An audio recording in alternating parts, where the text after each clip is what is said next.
Good morning students. बहुत से ऐसे स्टूडेंट्स हैं जिन्होंने मुझसे पूछा कि मैम असेसमेंट और इवैल्यूएशन में डिफरेंस क्या है। तो मैं आज बहुत ही इजी लैंग्वेज में समझाऊंगी, ठीक है।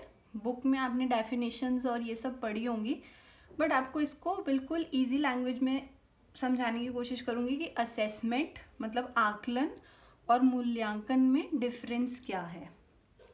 देखिए जैसे यहाँ पे लिखा हुआ है, देखिए सबसे पहली बात, क्लास में कई बार टीचर्स कहती हैं स्टूडेंट्स को कि हम आपको असेस कर रहे हैं, कभी वो बोलती हैं हम आपको इवैल्यूएट कर रहे हैं। तो एक्चुअल में वो कर क्या रही हैं, जो टीचर्स हैं वो क्या कर रही हैं, असेसमेंट कर रही हैं या इवैल्यूएशन कर रही हैं, उसी को आज हम एक्सप्लेन करेंगे।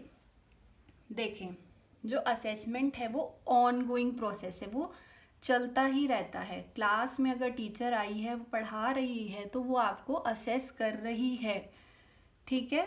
तो बेसिकली जो असेसमेंट है वो है क्या, सिस्टमैटिक कलेक्शन ऑफ इंफॉर्मेशन। मतलब एक तरीके से जो टीचर होती है वो आपसे क्या है, आपको देखकर एक इंफॉर्मेशन कलेक्ट कर रही है। अब आप में से बहुत से लोग पूछेंगे कि मैम इंफॉर्मेशन, कैसी इंफॉर्मेशन, ठीक है। टीचर कौन सी इंफॉर्मेशन कलेक्ट करती है, वो कलेक्ट करती है कि बच्चे ने क्लास में क्या सीखा, बच्चे ने क्लास में क्या नहीं सीखा, कौन सा ऐसा मेथड था जिसको पढ़ाने से बच्चे ज़्यादा सीख रहे हैं, ठीक है। क्लास में आप जब पढ़ाते हो उससे पहले एक ऑब्जेक्टिव्स प्लान करते हो, क्या वो आपकी क्लास में वो ऑब्जेक्टिव्स अचीव हुए कि नहीं हुए।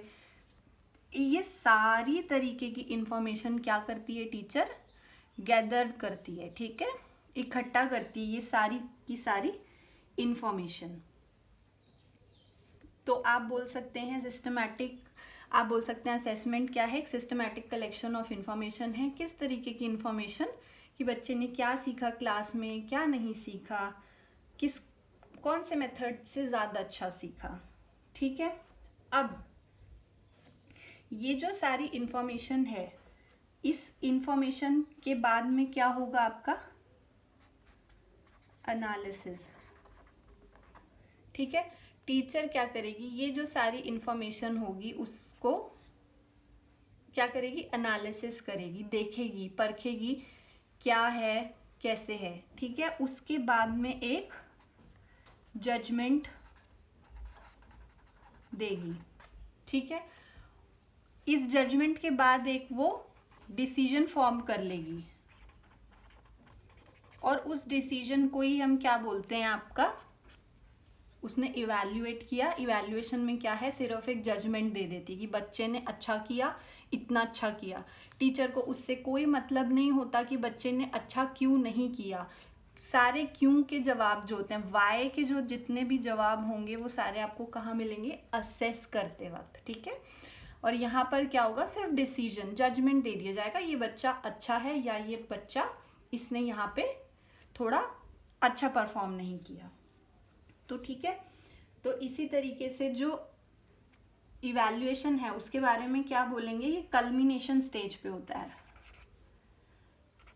कल्मिनेशन स्टेज, कल्मिनेशन स्टेज का मतलब इन दी एंड, आखिर में, बिल्कुल लास्ट में, ठीक है। ये डिसीजन मेकिंग होता है, डिसीजन मेकिंग स्टेज। और ये जो डिसीजन लिया जाता है वो कहाँ से लिया जाता है, ये जो इंफॉर्मेशन इकट्ठी करी गई है असेस करते वक्त, असेस करते वक्त जितनी भी इंफॉर्मेशन इकट्ठी करी है उसके बेसिस पे, उसको एनालिसिस करने पर एक डिसीजन दे दिया जाता है, इवैल्यूएशन, ठीक है। लास्ट में आपका बेस्ड ऑन असेसमेंट, वो डिसीजन किस कहाँ से आता है, वो असेसमेंट के जो भी आपने असेस किया है बच्चे को क्लास में पढ़ाने के दौरान, बच्चे को जो असेस किया उसको देखते हुए आप एक डिसीजन दे देते हैं, ठीक है। तो आई होप आप सबको क्लियर हुआ होगा कि असेसमेंट क्या है और इवैल्यूएशन क्या है। अब मैं अपनी नई क्लास में नेक्स्ट अपनी वीडियो में आपको tools and techniques of assessment पढ़ाऊंगी। आई होप आपको ये समझ आया होगा। अगर आपको समझ आया या अच्छा लगा तो please like and subscribe my channel. Thank you.